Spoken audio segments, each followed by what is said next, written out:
What's up, everybody? Welcome back to the podcast. It's me and Shane. What up, Shane? Good plain English, baby. Good plain English. We changed the name to GPE. Tell them why you wanted to have that name, Shane, and I was all for it.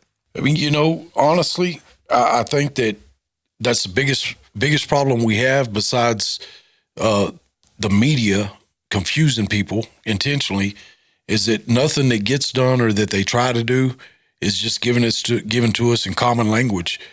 The legal system, the way they pass laws, the way they enforce laws. If somebody does you wrong, you got to have a lawyer to go in there and do stuff, not because you are incapable of understanding what happened and all of that. Just the intentional confusion they set by using obscure and arcane language. And besides that, when we're talking to people, unless you got ulterior motives, there's no reason not to use good plain English. There's just not. What was the quote? Remember that quote?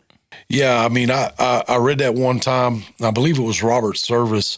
It's part of one of his poems, but it said, "I think it good plain English without fraud to call a spade and a bod a bod." And I've always thought that I try to be, honest and open, transparent, all those types of things that I think most good Americans are. They don't use subterfuge and run around just as a rule lying to people and doing things like that. And I wonder why that is different when it comes to government. When I hear that good plain English, I love it because I speak English only and people get mad and I don't give a flip. But one of my longtime followers and a good friend of mine, Deidre, she said, yeah, good plain English. She on our video, she liked it. And I like it too because it's like what you said, simple, keep it concise to the point.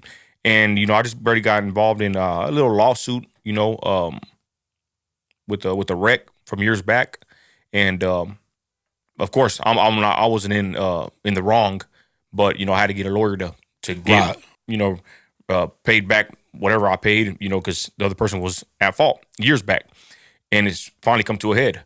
And I had to give the guy 45% of the whole damn bundle. Yeah, it's crazy. And I told my wife, I said, well, I guess he deserves it because the way these people do it, if you don't know their language, these other lawyers or the documents, whatever you're doing, all that court procedures and the lingo, if you don't know that stuff, you're not going to get nowhere. So you're basically forced to have to deal with these lawyers, right? On that aspect, and that can even go to a bigger sense, but you got to deal with them and pay them a big cut, right? In order to do the correct procedures and talk that lingo from lawyer to lawyer. I can't go in there and represent myself, basically. It's like a process. Right. It's almost like a guaranteed loss if you try to represent yourself. Why is that, Shane? And what strikes me about that is the first laws that they passed, if you want to consider it that, they've always called it the law of the lands, the U.S. Constitution. That's in good plain English, man. I mean, that's easy to understand. And that was set up to acknowledge what the government owed us, not to infringe on our rights to bear arms, free speech, all of those things. And that's easy enough to understand that, when I think about, the legal system, the political system or whatever, when they pass these bills and all that, it's to try to hide things, try to confuse things, and also to intimidate us. I mean, there's plenty of people I've met that could go in there and make an argument and be on the right side of justice, but they feel intimidated. They won't even try, because they feel intimidated by the language and the processes that they set up. There's so much we can go about that conversation, but this is the beginning of our episode today. I just want to say this real quick. I heard a podcast. I heard somebody say there's a train of thought that basically the United States is like now a corporation and that our Constitution really don't even mean nothing. You've heard that before? So I've heard that, and I looked at it a little bit, and I'm fairly convinced that has happened. They incorporated the government because no bank will give you money unless you're either an individual or a corporation. They're not going to loan you money. Nobody is. And obviously, we borrow a lot of money as a nation. And the other thing that strikes me about that is, we went to the income tax system in 1913. Then we started borrowing all this money, around that same time. And everybody, of course, for the income tax system, they wanted everybody to have a Social Security number. Yeah. So when did that get implemented? Social Security numbers? How? What year? So for everybody that hates tariffs, the income tax, I believe, was passed in 1913, and either in the same year or within 2 years, I think it became mandatory for everybody to get a Social Security number. Man, I bet there's a big old, rabbit hole you can go in that certain time period. Yeah, definitely, Shane? Definitely. It stands to reason, though. I mean, if I'm going to a bank saying loan me money, and they say, well, what can you prove that you have the potential to pay this money back? I can say, well, I got Nino, Social Security this, Shane, Social Security this. They're going to be workers. We know that 72% of our people are workers. They're going to pay taxes and create products. It's going to generate revenue and, things like that. I mean, I would imagine it was something like that. Wow, that's pretty crazy, Shane. Again, I could probably talk all day about this. It's pretty interesting. Okay, so Good Plain English, that's the podcast, and we'll keep it like that. I guess we'll jump right into it, Shane, even though, man, I want to dive into some more of that stuff. I love that history stuff and, right. Really the conspiratorial stuff because, something is up with this country, bro. Something's happening. The Democrats have had control for the last 20 years, right? They get mad at Trump for his little 4-year reign. We can say the last 20 years. I'll be honest. The last president I saw before Trump that there was any real heavy animosity or push against was Reagan. Before that, Kennedy, and we know what they did to Kennedy.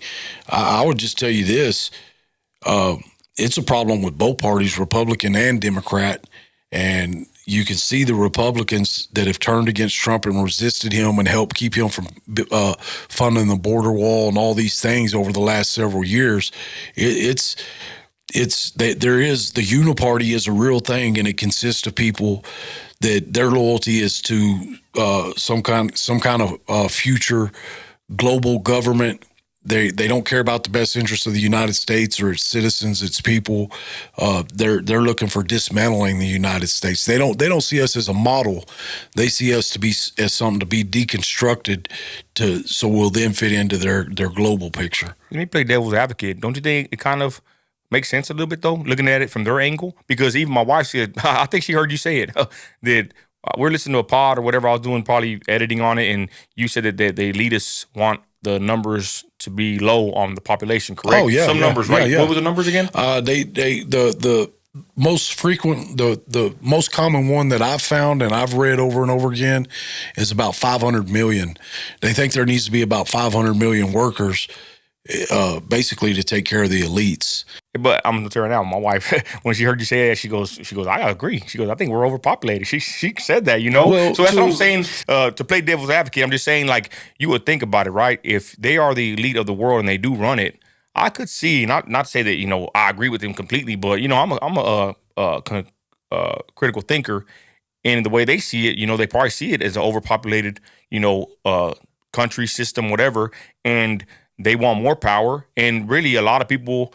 Man, I hope people don't get all pissed for what I'm going to say, but like a lot of people are ignorant. A lot of people, maybe they unproductive. There's a lot of things that we can label a lot of people, right? Right. And these people think, and they maybe are smarter than us, right? Who knows? But I'm just saying from their perspective, maybe it does make a little sense of what they're thinking and how they should, like they're not going to tell us everything about the government, everything about that's going on behind closed doors, because, I mean, let's be honest, Shane.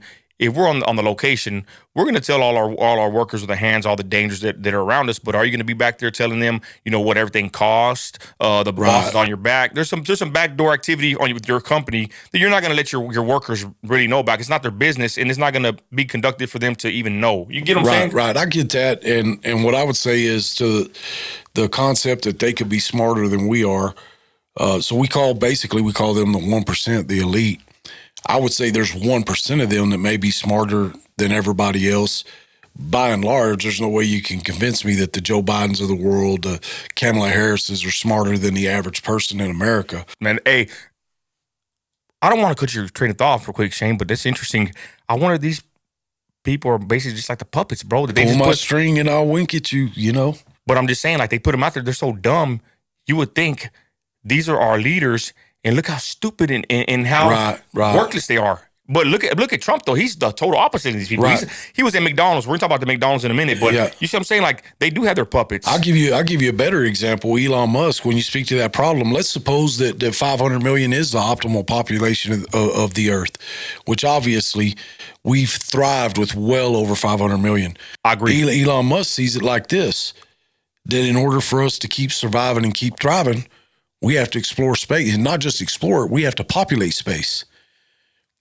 So there's always the possibility we could inhabit Mars. We could inhabit other planets. That's some of that stuff seems so far out. But if you look at the progress the U.S. government made with their space program from the 60s to 2005, it's like very little progress. They landed on the moon, and then like they haven't really done anything new in the last 40 years. But you go look at the progress that Musk and the private industry is making. Man, they're making gigantic leaps. They're like, if you were looking at it as what they're producing, the private sector, as far as space exploration and technology, they're like doubling and tripling every couple of years what their capabilities are. Do you really think we can live or we can leave? I would say the firmament. I mean, do you believe that we can go out there and populate Mars? I mean, I guess theoretically you could, right? You put a big old dome or something, right? Some big. Well, I mean, people have been living on the space station for, I guess, a year or more at a time. I mean, I would never say that something like that's impossible. I don't think on a vast scale that it could happen. I will say this though. As far as the Earth being overpopulated, it's not overpopulated. We actually, if we had the same population, but everybody was productive enough to provide for themselves and take care of themselves, nobody would be bitching about the population. The problem we run into, we're stressed out, we're more overextended. Right. Well, and that's a direct result of the way that governments function. Is it functioning? Government needs multiple classes of people for them to maintain their power base and to be able to continue what they want to do. And so they need poor people. They need people that are that are resentful and hateful, and they need those people to feel that way, because if nobody felt that way, everybody would be on the same page. Hey, like, I'm taking care of myself. I'm making my stuff. I'm earning my stuff. Quit taking my money for Ukraine. Quit taking my money for Israel. No, you're not going to violate our rights. I stand with my brothers, all of them. You ain't, because you know how that goes. You violate one, you violate all. And man, they got to keep us dumbed down and divided on the most stupidest stuff. Well, and that comes down to a fundamental difference between, the socialist, communist mindset and the mindset of the rugged individual that believes in freedom and liberty. I don't believe that economics is a pie that you divide, and there's only so much of it, so you can only give a little bit here, there. I believe it's something that you multiply. It's just like the more resources that we produce, whether it's in the energy sector or whatever, well, then the more lease operators you're going to need, the more mechanics you're going to need, the more drivers you're going to need. The more people you're going to need in refineries, the more people you're going to need in plants to make chemicals and paints and plastics. Same thing with whether it's lithium or windmills or whatever, and when you multiply like that and you continue to grow, not grow the government, but you continue to grow organically production. When you grow production, more people start their own businesses.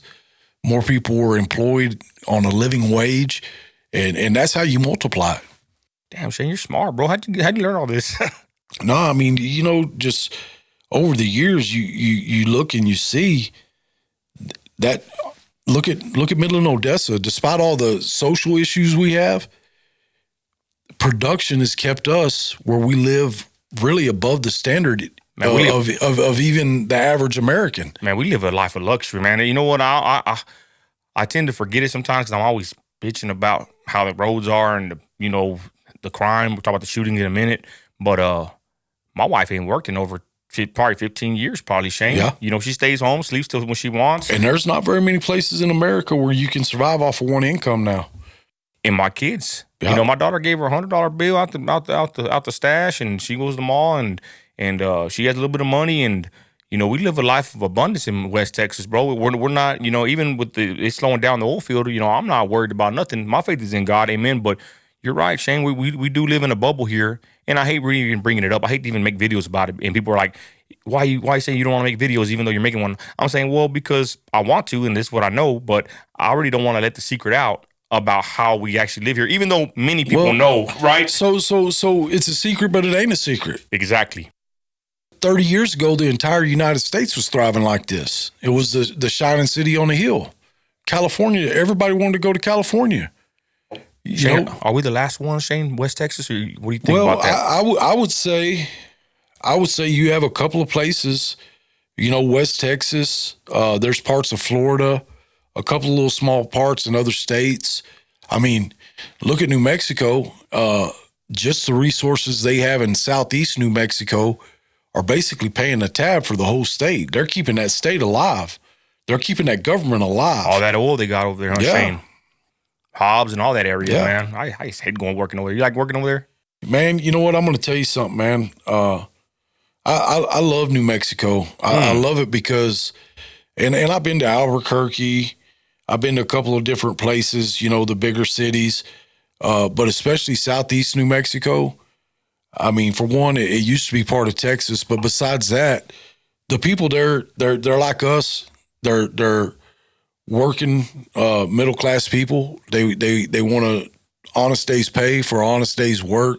They go about their business. They don't bother nobody. It's a shame to me, really, that they have to suffer because you have Santa Fe and Albuquerque that basically dominate the state politics, and they do suffer for it. Man, shit, I was gonna say, I think southeast New Mexico, they're like us, and they say it was part of Texas. You said at one time, yeah. But I think they are like us because when I go work over there, you know, I went out there's Trumpers and they got Trump flags all around that whole little area. There's nothing but oil fielders like us, but we're basically the same oil patch, right? Basically, but you're right. I think they're just like us in them little border towns that are bordering, you know, Texas. But you're right.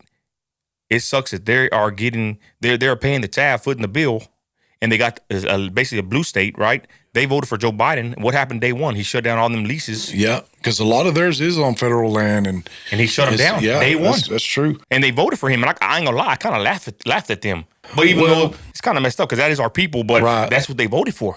Well, it's the same thing in Texas. I mean, we're getting robbed left and right. Imagine that they passed the Robin Hood school tax system, and you know, in the legend, Robin Hood was stealing from the robbing the rich and giving to the poor, and you could say that's what he's doing, but no, you know, by and large, this is a middle class area. You know, we got a lot of people with a lot of money, but you know, we're all paying a bunch of chunks of change going to Austin for them to divvy up in other school districts in big cities where they've ran out manufacturing.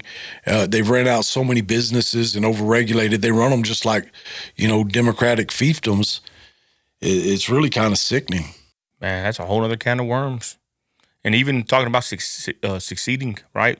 Leaving the Union, Texas, I heard different trains of thoughts. Yeah, and you know, y'all try that. Well, the United States will turn on y'all real quick. And I'm like, I don't know. I wonder if Texas could stand on its own. I'll tell you this. Not only the Texas Constitution, but the U.S. Constitution says that when the government quits serving these ends, it's the right of the people to alter or abolish the government. And, you know, my way of looking at it is this. Anywhere in the world where a group of men saying, we're not being treated fairly, we're not being treated right, and we're not going to take it, they have a right to declare independence. And any freedom-loving or lover of humanity would agree with that whole concept. And, you know, I as far as that goes with, I wouldn't even call it secession. I would just call it a Declaration of Independence. But if it were me and I was the one at the head of that movement, what I would be telling my fellow Texans is, well, let's declare our independence. And then we can tell them, so we're independent. We're no longer partaking in that. and you can come occupy us and prove to the world that what we say is true, that you're tyrants, or you can respect our decisions, stay the hell out of our business. Man, I don't want to say too much, but someone got a hold of me a while back and told me, Nino, we're part of this, whatever, something like that. You want to come down and talk to us, but I digress. I never went. Well, just so you know, I happen to know about this fairly well. I once petitioned for them to be able to get that on a Republican primary ballot. But the last legislative session, they had enough signatures to get that on a Republican primary ballot. The question, should Texas become an independent nation again? Should we be able to vote on becoming an independent nation again? What happened? They had, got Dade Phelan and them folks up there in the state house, and they kept it from ever coming to the floor to get put into the party platform. They probably got shook. They know. Oh, yeah, because I guarantee you it's not even close. 70% of Texans would rather be free and independent of the United States. I'll tell you, when I did it, actually, it was a pleasant surprise. The vast majority of former military members, Army, Navy, Air Force, Marines, would sign my petition, and some of them would tell me, I think it's a bad idea. I don't think that we should be independent of the United States. But this is exactly the type of thing that I went to Iraq for, is so the people can say, this is how we want to live, so I'm going to sign your petition. But by and large, the majority of them were in favor of Texas independence. Do you think that Texas could survive on its own? Oh, absolutely. Absolutely. I think if we were independent, we'd have something like the fourth largest economy in the world. We'd have something like the third, fourth, or fifth largest military in the world with just the military bases and equipment we have. And the oil we got, Shane? Yeah. I mean, and here's the thing. I know a lot of people, all Texans are arrogant and this and that. And where I would say not arrogance, but there's a bit of pride there, because we were an independent nation and we came here and said we want to join you. But what I would say to that is, Texas is, to my knowledge, the only state that can produce its own energy, and I mean oil out of the ground, electricity, enough agriculture and farming to support its population, defend its population. I mean, we're perfectly suited for it. Is it wishful thinking, though, Shane? I tell you, every journey begins with a single step. That's all I could tell you. There were a lot of dreams. People would have told you before the American Revolution that no group of a couple, tens of thousands of, peasants, for more or less, could ever get their independence from the King of England. I mean, that was the British Empire, and tell you, when the time comes for something and when God is on your side, there's nothing that can stop it. And amen, man, amen. Wow. Well, let's get to Trump. Trump was man. I appreciate that.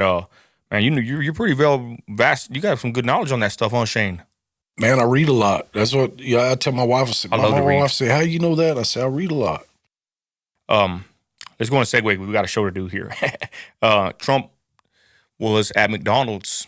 Now, I'm going to tell you this. This is my takeaway of the whole thing. Went viral. I think they said he went up 2 points in the polls. I wouldn't doubt he probably went higher.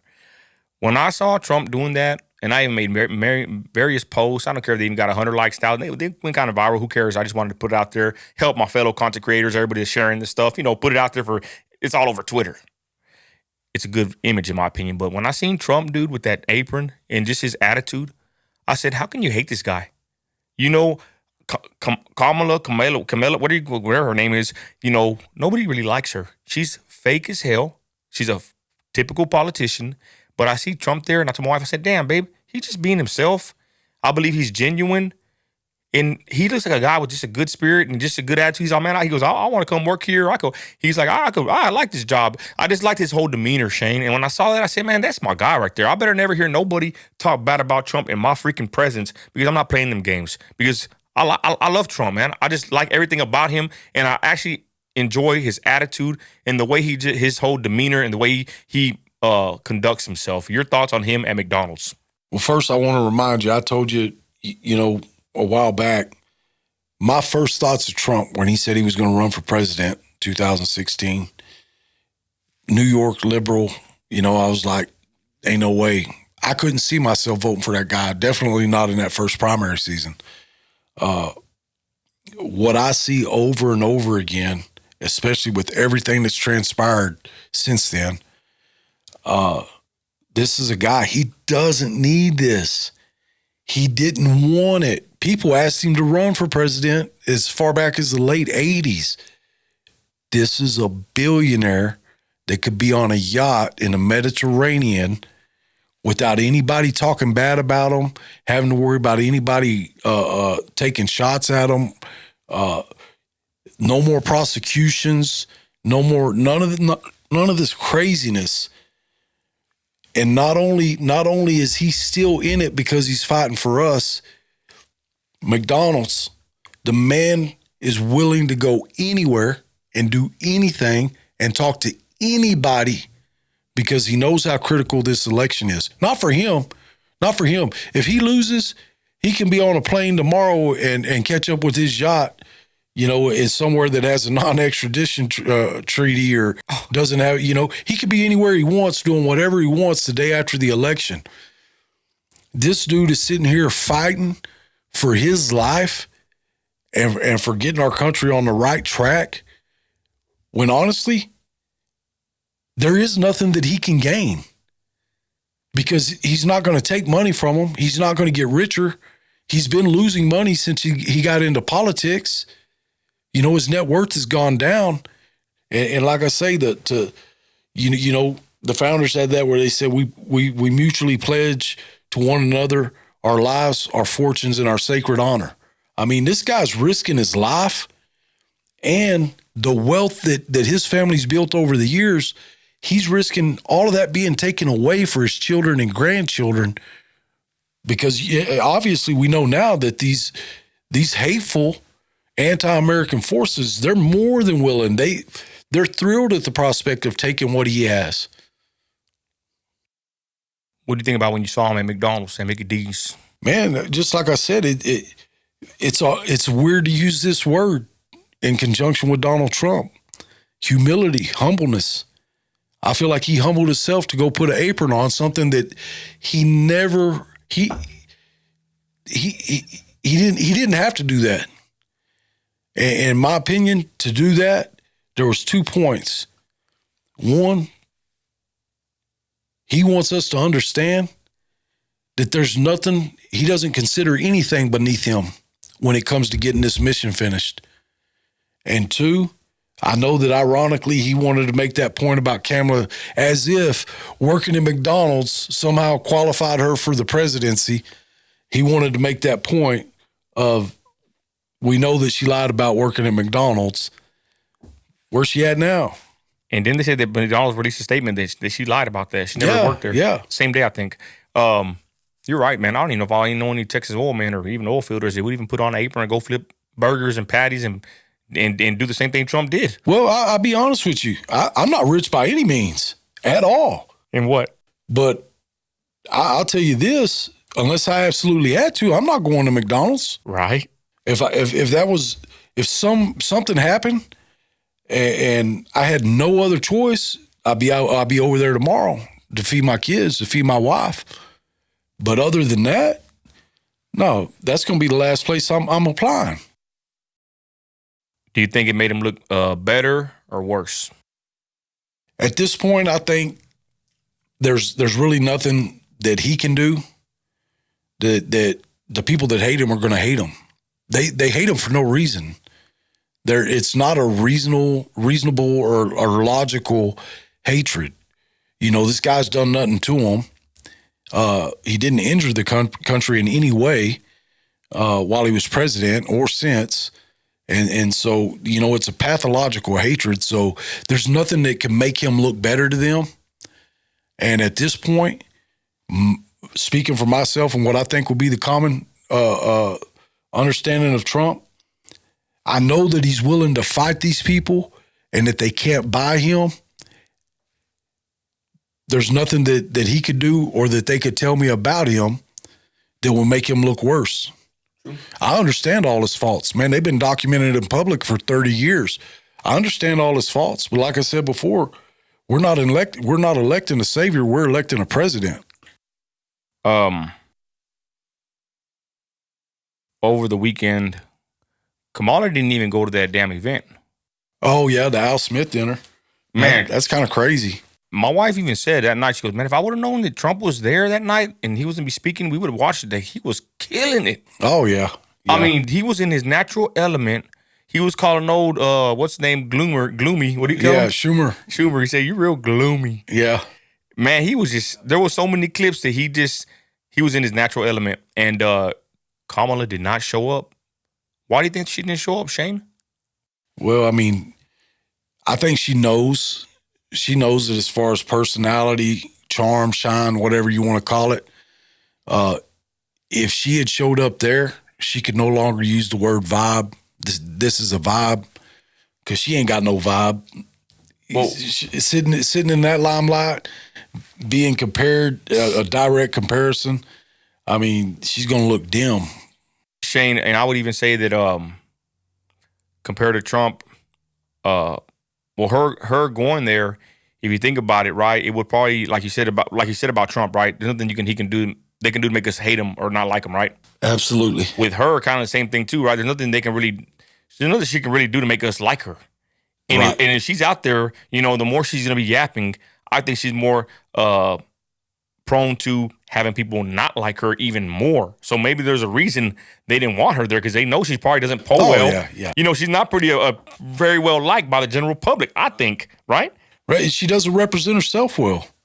All these interviews and things that she has done, I mean, it just seems nonsensical. No good clips. Nothing it's good. like junior high school pep rallies, Shane, and then there's a clip that plays like 20 of her speeches, and she's saying the same damn thing. Yeah.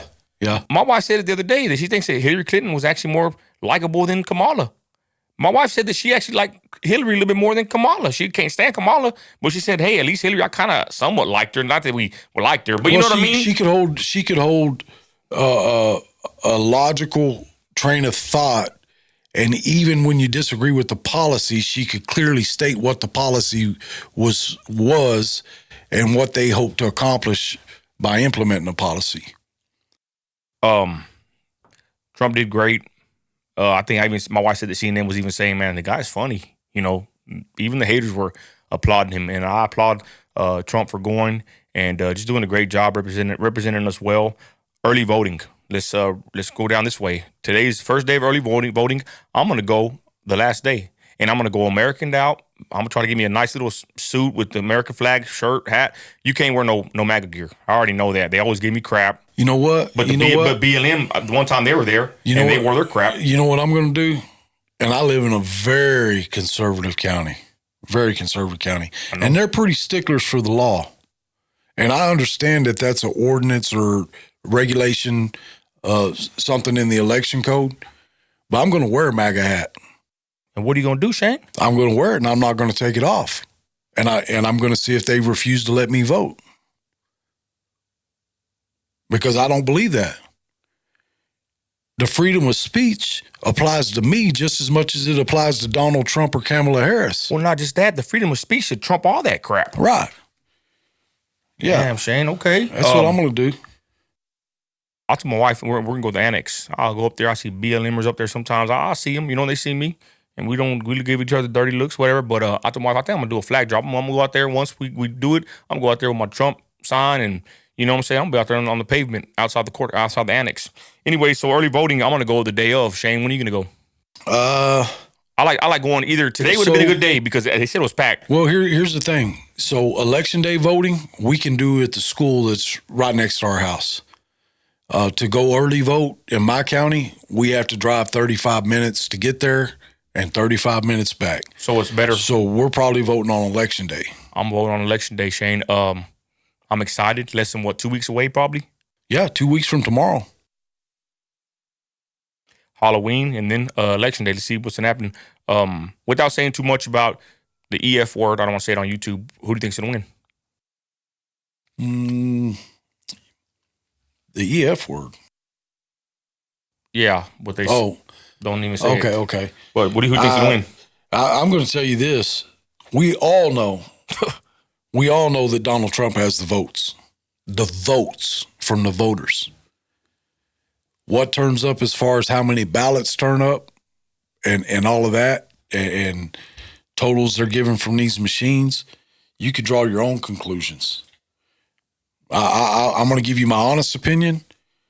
I believe that they took a sitting in out of office in 2020, the way they did.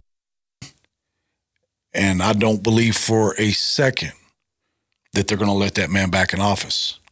You still hold on to that? I absolutely do. That's been my train of thought too, Shane. I've been saying, and people don't like when I say it. I've been saying they're not going to let him get back in there. I don't know, the powers that be. I don't know. I'm not going to say nothing on YouTube here, but I'm just saying I think he is more popular. I think he's getting a surge in the polls, and he's doing way better. He's a better candidate, but we will see. This is a long 2 weeks. And remember when I said this, I didn't say before Election Day. I said before Inauguration Day. It may be that he's going to win too big to rig. That may be the case. But then we got to get to January 20th. You know, to my wife, I said it'd be crazy if the liberals went up there on January 6th and did busted a move too, right? If we won. Anyways, I digress. We're getting to some hot murky waters there on YouTube. Okay, Shane. So early voting. Let's touch on some local politics. You want to touch on that real quick? Yeah, man. I would say. You want to go in and say who you're voting for? Who you backing? Go ahead. First and foremost, it's the two elections that are most important in Midland County, at least in my opinion, is going to be the two city council seats, Robin Poole and John Burkholder. You want local people that care about the community, that are a part of the community. Both of those fit that tab. And somebody said that they didn't really. I had a couple people tell me they really don't like Poole. I don't know what she's rubbing the wrong way, but everybody's telling me they gave me the list. I got the list. I'll show it here in a minute. But they're telling me we're going to vote for her, but we kind of don't like her. But John, I'm voting for him. That's the guy too. But her, I don't know why they're saying that about her. Well, I put it back on same thing. A lot of people don't like Trump. Hopefully, they're smart enough to all of this goes without saying. Nobody's perfect. Nobody always navigates the waters the best possible way they can. But as far as what I think's best for Midland and Midlanders in city council, those two city council at large seats, it would be Robin Poole, John Burkholder. School board, I'll start with District 1, Michael Booker. If you're thinking of voting for anybody other than Michael Booker, you need to realize that that's a three-way race. They're going to split votes, and you may end up with something that shocks the crap out of you. You need to be staunch, and if Booker's back in there, this is a guy that loves his country, good family man, Marine. Veteran, yeah. And sometimes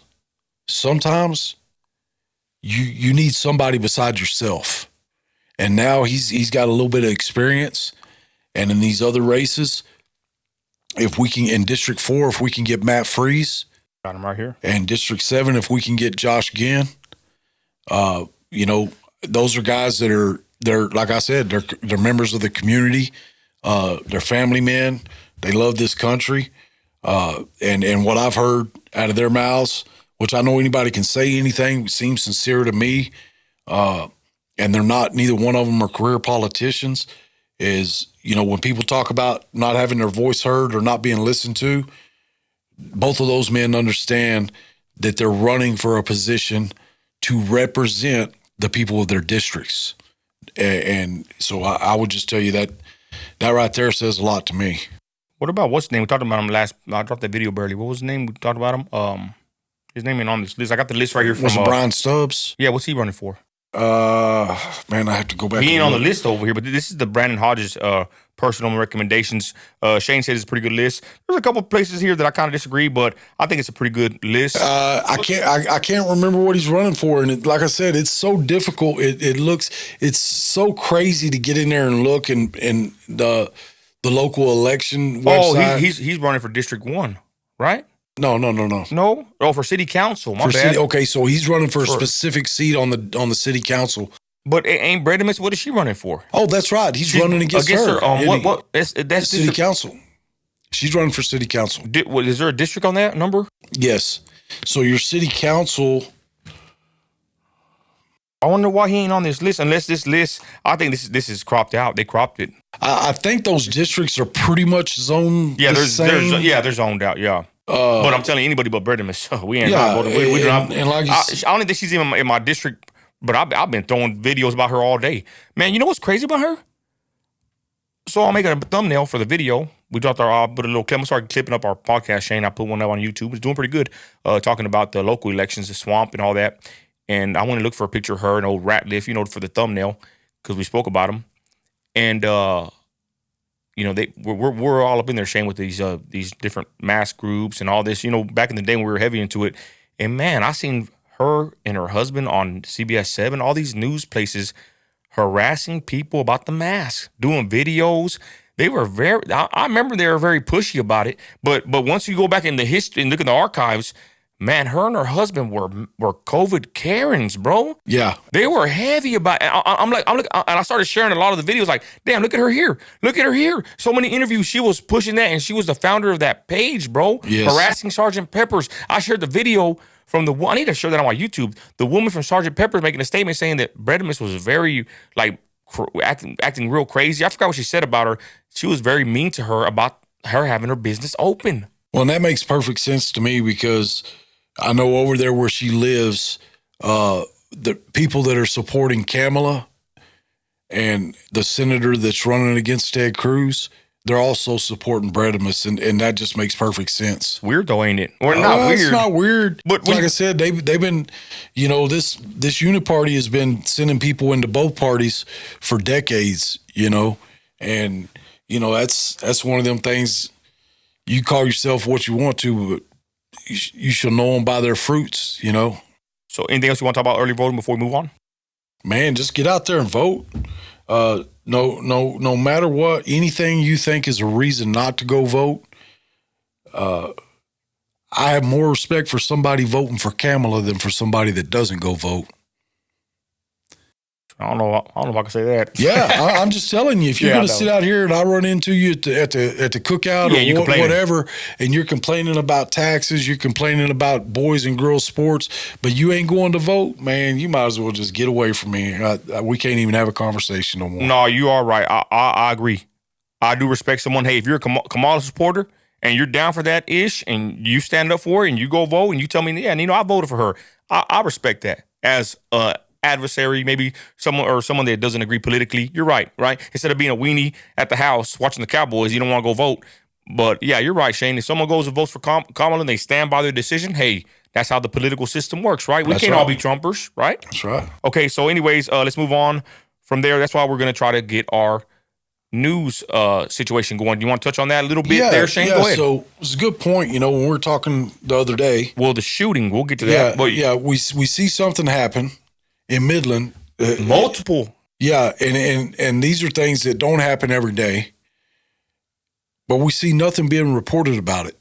We see no statements from law enforcement, which that leads me to the point of if the media is not reporting on it, they damn sure ought to be asking law enforcement and local leaders about it. I mean, because it's obviously something to be concerned about when there's being, drive-by shootings, things of that nature. Unloading 100 shots in the residential area. Yeah. And the fact that nobody's reporting on it, nobody's asking local leaders and law enforcement about it, man, that's just too disturbing. And I thought that too. I don't want to cut your train of thought. I know you got something good coming, Shane, but I'm going to say this. I said the same thing. I said, why is the media not asking no questions and why the police not saying nothing? Is it because there's an active investigation? But still, the people deserve to know. right? Right, So, absolutely. but that is weird, right? That the media is not saying nothing, the police are not saying nothing. So are they doing it in conjunction together, or are they doing it out of negligence, not telling us, or they're just sweeping it under the rug, Shane? What the hell's going on, bro? Well, that's the problem. We shouldn't have to wonder what's going on. Thank you. And honestly, I felt this way for a long time. Whether it's issues going on with the school board, things that are fixing to be done in the school district, the city, multiple things, even local sports. You always got the MRT, supposedly the paper of record that's not even published here anymore. I believe they personally have a bigger online presence now than they do in print. But to not be asking questions of people that are running campaigns, be asking questions of local leadership. And I mean, that's just like, whatever the issue is, I want to know where our elected leaders stand on these issues. I haven't heard anything from leadership about illegal immigration, the border security, the border wall, anything that matters. And so it's been my position for a long time that we need a basin-focused news agency, a real one. That'll ask questions and ask the hard questions, and look at things and actually give us a perspective that doesn't just serve the members of the school board who they have coffee or tea with, doesn't just serve the mayor or the city councilman. And when I say that, don't get me wrong, everybody deserves to be treated fairly and with respect. But at the end of the day, it all comes down to the people, and they deserve answers. They deserve to not be left in the dark. They also deserve to be able to know that when they go look for something, they're not just getting a propaganda arm of the local government. Shane, that's what's the weirdest thing about the whole situation. I feel like our news here is fake, like really fake. And then come to find out, when I was put the camera in their face and their reporters' faces, I mean, they get orders from D.C. or from other states. Well, yeah, I mean, you go look, I believe, if I'm not wrong, I believe MRT's owned by either the Hearst Corporation. It's one of those big conglomerates that owns 200 or 300 newspapers. But Shane, all of them are. Right. That's what I'm saying. But that's sad though. In this day and age, with all the social media, all the news websites, all that, to make a long story short, we are coming, and we're gonna it's gonna be a full website. Obviously, it'll be tied into social media where you can access, links and articles and stuff like that on social media, share them with your friends or whatnot. And it's coming, and it's not going to be long. We're going to have it working, and the intention is, at least the way I see it, that it'll be basin focused, but it will cover national, state, and even international issues. That's where some of the worst abuses of us are carried out, and our name is on the international stage by our federal government. Pretty much, anything as far as of national, state, or local interest, with a touch on sports and culture. And I can't wait. But back to what I was saying, Shane, something is up with our media here, dude. These news companies, it's like they are controlled by some other power far off, bro. It's very unnerving, especially when you're like us, heavy into the local political scene and the issues that arise here. It's like they don't give a damn. They're not asking questions. What the hell's going on? 4, you have an NBC affiliate, CBS affiliate, ABC affiliate, and a Fox affiliate. I mean, that should tell us all we need to know. I mean, they're affiliates of these corporations. Bingo. And whatever the money ties and the good old boy ties or whatever that binds them all together, we've seen over and over again that they're not only are they capable, they're more than willing to take talking points from a party, from a government agency, and just go do their bidding. Besides that weird old stuff that I find it very odd, the way they're not covering stories, but I don't believe any of them are for the people, Shane. No. They're either for money, they're sent out here. They don't give a damn. I asked one reporter, and the clip went viral, and I said, "Do you know about Hunter Biden's laptop?" No, they didn't give me the story. They said it was a hoax, fake news. Come out, find out it was never fake. Right. But you just chose, or they told you don't report on it, and you didn't report on it. But we report on it. Shout out Ashley and all the fellow Daisy, all the patrons in West Texas. A lot of us out here, we've been on their necks about this stuff. So that leads me to say this. I even see some of their posts. I got the Advocate. I got a couple other pages, some on the down low that, I don't really put my face on that are, local based. I mean, we're getting more. I get more numbers than some of these news pages. So Shane is right, y'all. We're going to be coming with some kind of a news outlet with proper documentation, the proper foundation, on the scene reporting, proper publishing of the content to all social media platforms. And we're going to get the numbers. Trust me. And the difference between us and them, Shane, is going to be, we're going to be for the people. For the people, and we're going to be truthful. Yep. It's you look back at the reason that Elon Musk bought Twitter and turned it into X is because he knew that they were in bed with the government to censor people, to falsify news. And, freedom of speech is one thing for us, right? But to have complete and total suppression of truthful news across the social media landscape, man, that's one of the biggest perpetrations of fraud on the American people in our history. It should be illegal. Oh, it should be. They restrict our accounts, shadow ban us. You use certain words, keywords, Trump, MAGA, whatever. They're going to put you on some kind of a list, and you're going to be put down in the feed and might not even be seen by anybody. Well, and here's the thing. What they need to do is, if at any point you've received any government funding for research developing these websites, these platforms, or whatever, or if you're licensed by the FCC, anything that is legal speech is free speech. Meaning that if I'm not doing a terroristic threat or saying something to incite violence against a specific individual or group of people, it's free speech, baby. And that speaks to the issue of credibility. If you're not giving people credible news and credible information, they're going to quit listening to you.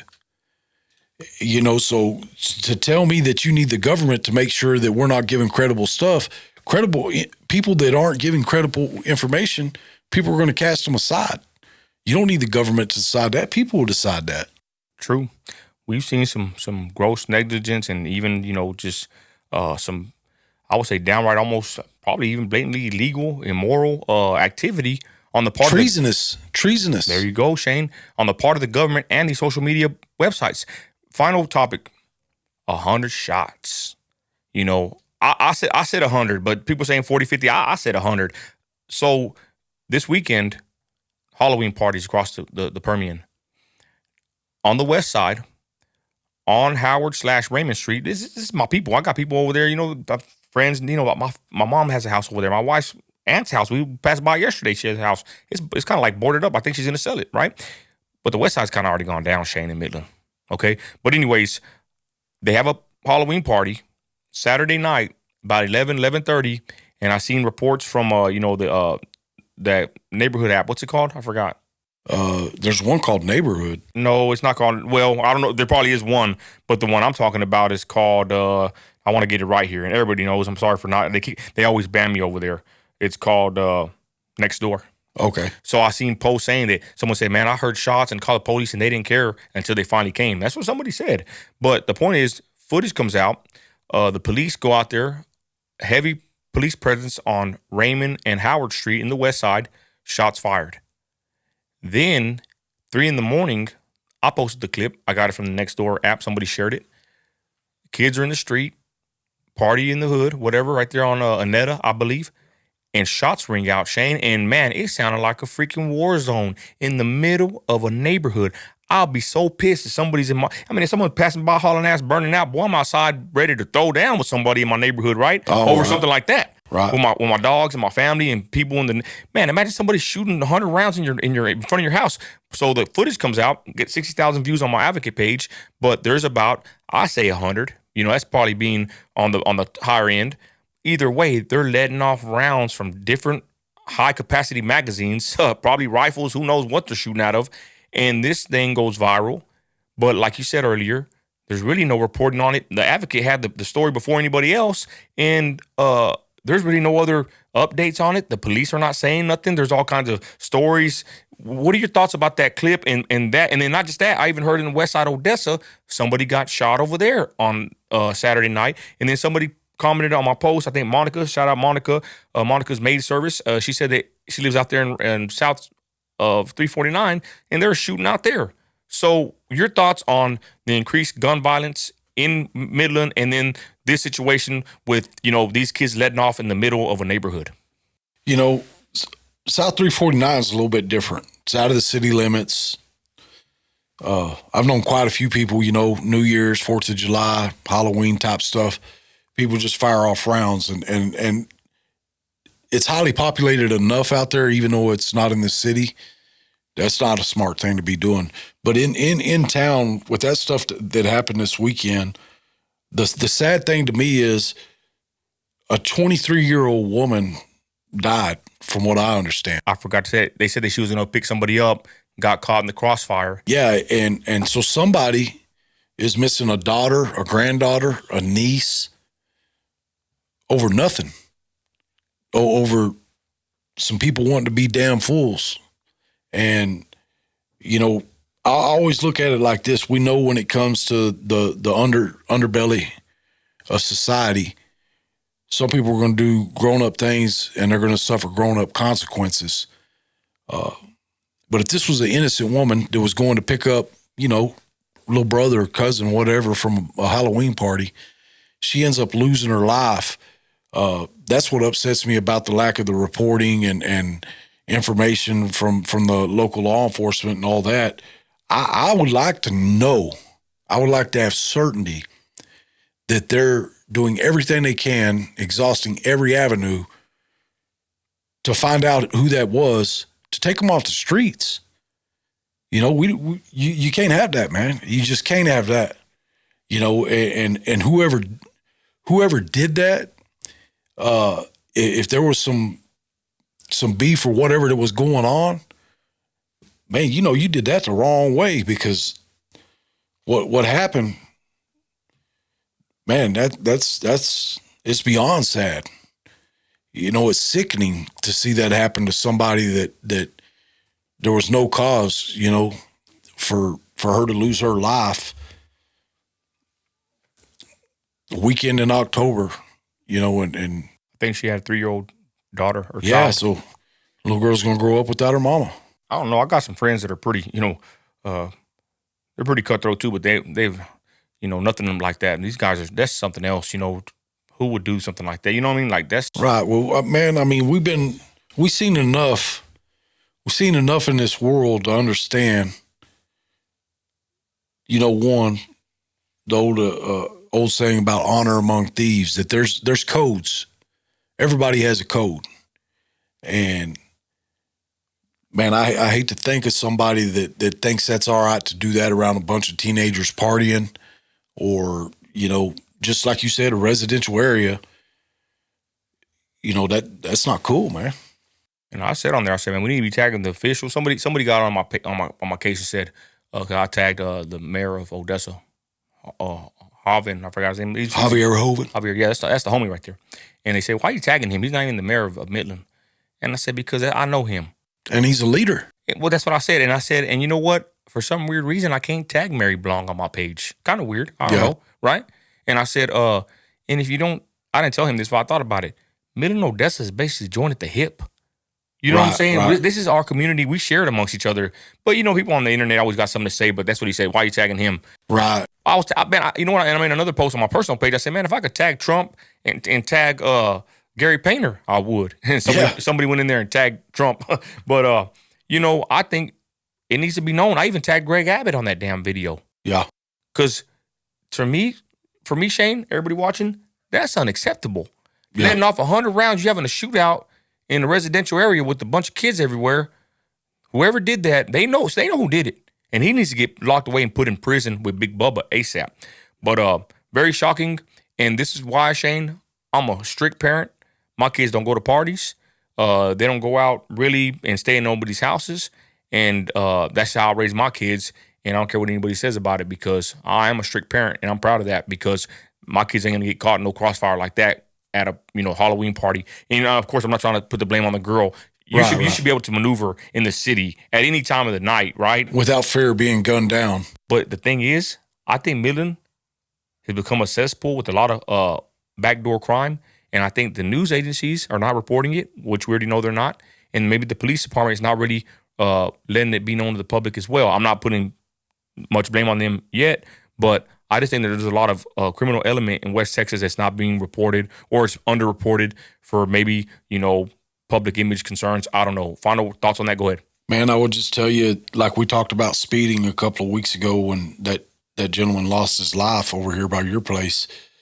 When there's no enforcement and there's no consequences, you look at the trend. 1 month they look and 5% of people are speeding, but nobody gets pulled over. And next month it's 10%. Nobody gets pulled over. Next thing you know, it's 20%. And these things snowball, and people see something like this happen, and nobody gets held accountable. Well, it's easy for the next guy that just don't give a damn to go do something stupid when he has that thought. When he knows he's going to be held accountable, he's saying, you know what, man? Yeah, I ain't going to. No, it's all right. Let that slide. So I think that you got to exhaust every resource and leave no stone unturned to find whoever did this, hold them accountable, and let us know what's going on. Well, I'm pretty sure that girl's parents or loved ones want to know. Oh, absolutely. And trust us, y'all, we're on the case. If you got any information, let us know. I even feel like doing a couple $100, reward. Let us know. Call Crime Stoppers. Let's get this son of a gun off the streets because somebody got to know who did it. Oh, absolutely. They and I honestly believe it's somehow connected, these two shootings in the West Side. Man, they're right down the road from one another. And there's a little, I don't know if there's really gang presence in Midland, but there's some, little crews and there's some back door, some there's some people out there doing things. We know that. Yeah. But with that, y'all, there it is. Good Plain English podcast. Wrapping it up. Thank you, Shane, for joining me. Yes, sir. And we're out of here, y'all. God bless.